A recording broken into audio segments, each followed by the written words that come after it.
Toujours en direct du Salon des maires pour une prochaine table ronde et on va parler de la réforme France Ruralité avec nos invités autour de la table. Cette réforme a été adoptée en loi des finances pour 2024. Elle est entrée en vigueur le 1er juillet dernier avec un nouveau zonage appelé France Ruralité Revitalisation dont l'objectif est de renforcer l'attractivité des territoires ruraux. On ne cesse d'en parler depuis le Salon des maires. Toujours de remettre de l'attractivité dans nos ruralités. Cette réforme, elle concerne 17 700 communes qui seront zonées France Ruralité et Revitalisation et 13 départements seront intégralement zonés. Et on va en parler avec 4 invités autour de la table. Philippe Besset, président de la Fédération des syndicats pharmaceutiques de France, bonjour.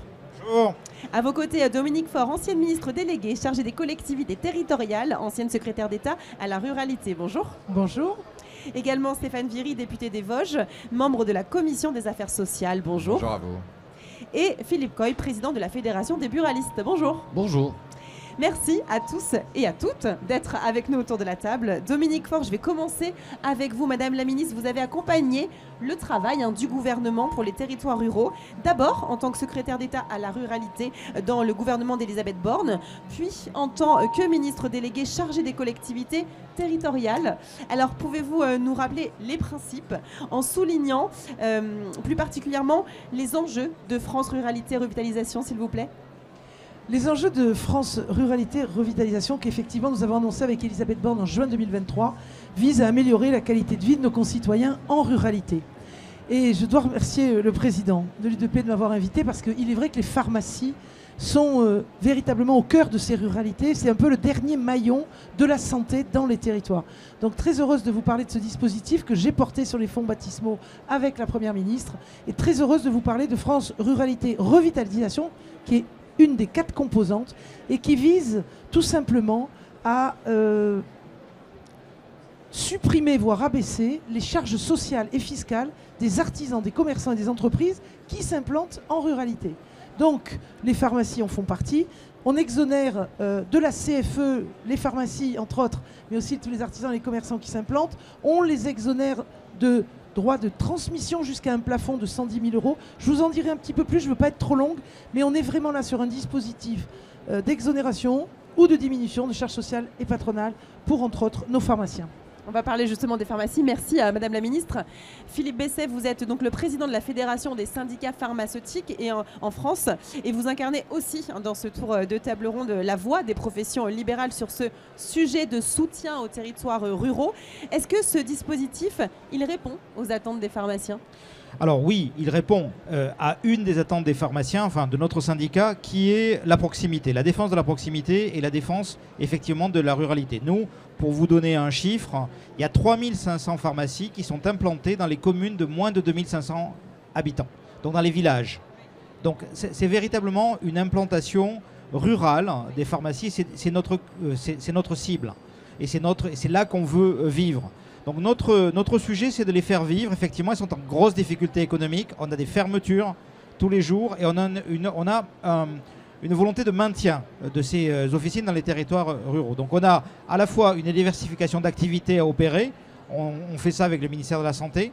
On a un soutien spécifique à l'activité tout au long de l'existence de la pharmacie. Et ça, on a mis en place ce dispositif avec l'assurance maladie. Il va se mettre en place avec un zonage dès l'année prochaine. Et ensuite, il y a les transmissions de ces entreprises, c'est-à-dire faire venir des jeunes pour les projets de reprise.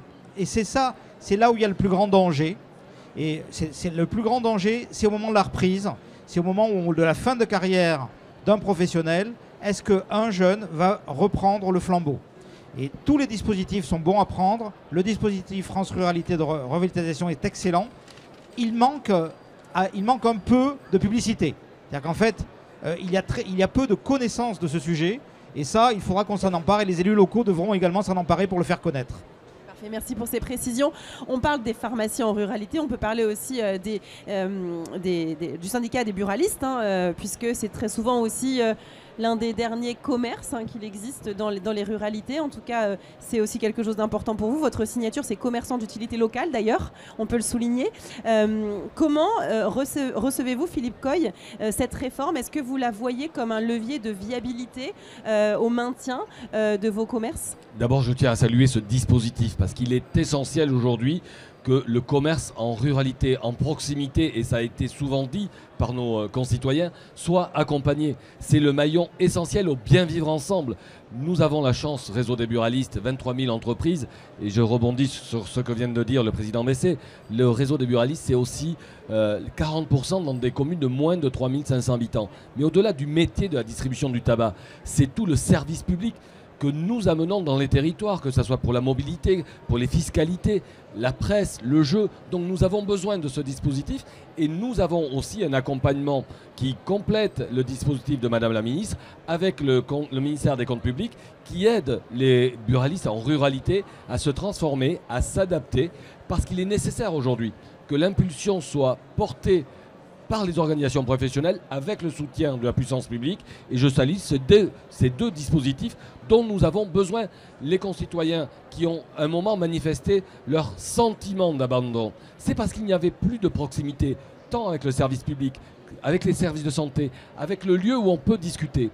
Et je le dis très singulièrement, le réseau des buralistes. C'est souvent le commerce le plus près des plus éloignés partout sur le territoire. Faites bien de le préciser. Stéphane Viry, vous êtes donc député des Vosges et vous avez préparé une proposition de résolution pour soutenir l'artisanat en milieu rural. Est-ce que vous pouvez nous en dire plus sur ces propositions? Quelles sont-elles? Peut-être un message. Moi, je salue le dispositif qui a été porté par Dominique Faure et je voudrais que la ruralité, on en parle de façon positive et attractive. Moi, j'ai pas envie que la ruralité soit considérée à tort comme une zone de seconde classe. Que les habitants qui y vivent soient des autres Français, que les entrepreneurs qui y soient mal considérés. Donc tout ce qui peut être mis en place pour avoir un message audacieux et ambitieux pour la ruralité, c'est important. La ruralité, et ce qui fait la vitalité de la ruralité, c'est ces commerces, ces artisans, les pharmaciens, ça a été dit, les buralistes. Et je trouve que les artisans en France sont parfois hors radar. Alors qu'ils constituent, ça a été dit jadis quand on était un peu plus jeune, la première entreprise de France. On parle beaucoup dans l'actualité des grands groupes industriels, de nos grandes entreprises dont on est fier. Les artisans méritent d'être considérés. Et me semble-t-il, les considérer, c'est de tenter de simplifier leur quotidien en termes de démarches administratives, en termes de transmission d'entreprise, en termes d'embauche d'un apprenti. C'est la raison pour laquelle j'ai apporté une contribution par cette résolution législative.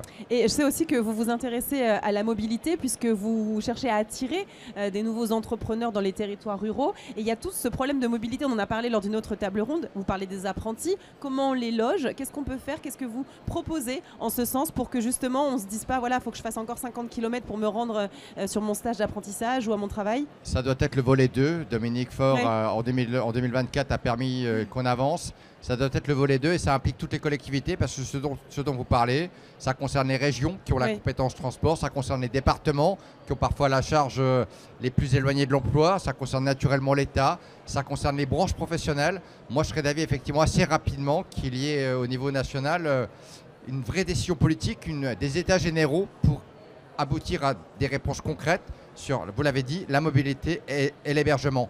On ne pourra pas faire venir des jeunes dans les Vosges ou des moins jeunes si on n'a pas la capacité de les accueillir. Les saisonniers aussi. Pour qu'elles répondent aux besoins de notre économie locale. Donc ça reste effectivement deux sujets, l'habitation et les déplacements, qui méritent, me semble-t-il, un regard prioritaire.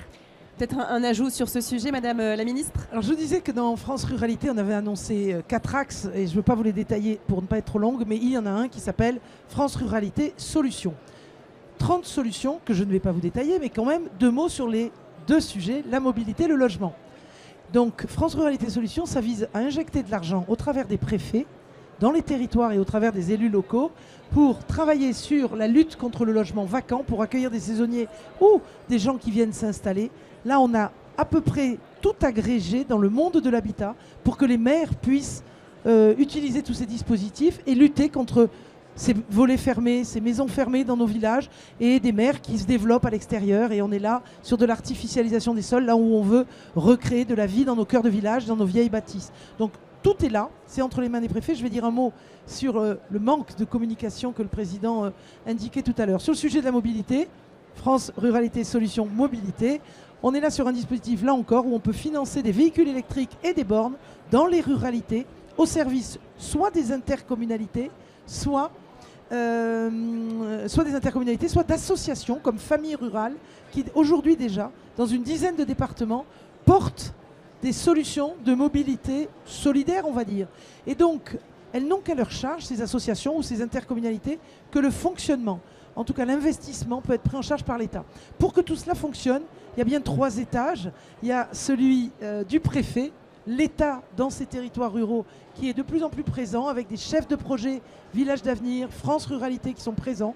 Donc il faut dire à tous les pharmaciens, tous les buralistes de véritablement interpeller l'État en région, monsieur le préfet. Ensuite, l'étage des collectivités locales. Et là, très important, il faut qu'une fois qu'elles sont zonées, elles délibèrent ces collectivités pour que tous les dispositifs fiscaux puissent s'appliquer. Et donc tous les maires ne le savent pas. Donc toujours pareil, le maire, la collectivité qui doit délibérer dans les 3 mois après le mois de janvier. Donc avant fin mars, dites à tous les élus locaux, il faut une délibération pour que quand le buraliste, le pharmacien, ira demander son exonération d'impôt sur le revenu, entre autres, eh bien il puisse en bénéficier parce qu'il est sur une commune qui aura déclaré par délibération qu'elle est zonée FRR. Merci. Parfait. Merci Madame la Ministre pour toutes ces précisions. Extrêmement intéressant. Oui.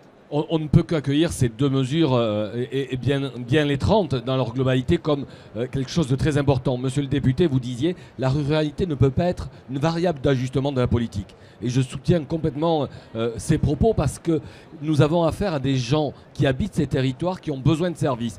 Des néo-ruraux à qui nous devons amener toute la modernité qu'ils avaient quand ils étaient urbains. Donc si on veut redonner du peps et de l'attractivité, il faut qu'il y ait la qualité de service. Mais n'oublions pas aussi la silver economy. Ces seniors qui vivent dans ces territoires, qui ont besoin bien évidemment d'une santé de proximité, de services de proximité. Et l'attelage de ces derniers maillons de la proximité que nous représentons, même si ça peut choquer quelques esprits, je crois que c'est l'intelligence humaine qui fera dépasser certains clivages pour le bien vivre ensemble dans tous les territoires, avec l'accompagnement de la puissance publique qui impulse, et nous, organisations professionnelles, qui finissons le travail de cette proximité, de la motivation des entrepreneurs dont on a tant besoin aujourd'hui. Un travail commun. Merci. Philippe Besset, oui. Oui, on est à fond sur la revitalisation des territoires ruraux, vraiment.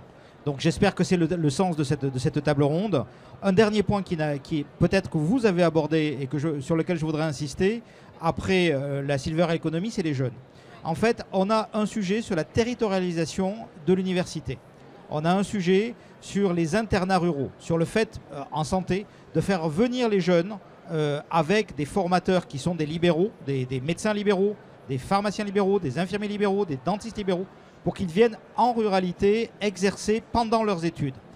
Et ça, c'est possible grâce au numérique. On a cette chance maintenant de pouvoir rapprocher les grands professeurs qui autrefois étaient dans les villes universitaires de la ruralité grâce au numérique. Donc ça, on a besoin des collectivités territoriales et des élus locaux pour rendre ça possible. Et regagnons la jeunesse en faisant venir en proximité de là où ils ont vécu pendant leur enfance, l'universitarisation, la territorialisation de l'universitarisation, c'est vraiment un enjeu d'avenir. Parfait. Peut-être un mot pour conclure, oui. Oui, il y a un enjeu aussi majeur, c'est la transmission d'entreprise. Parce que je vois dans mon réseau, ce que nous avons aujourd'hui à décliner en termes de fermeture, c'est le manque de repreneurs.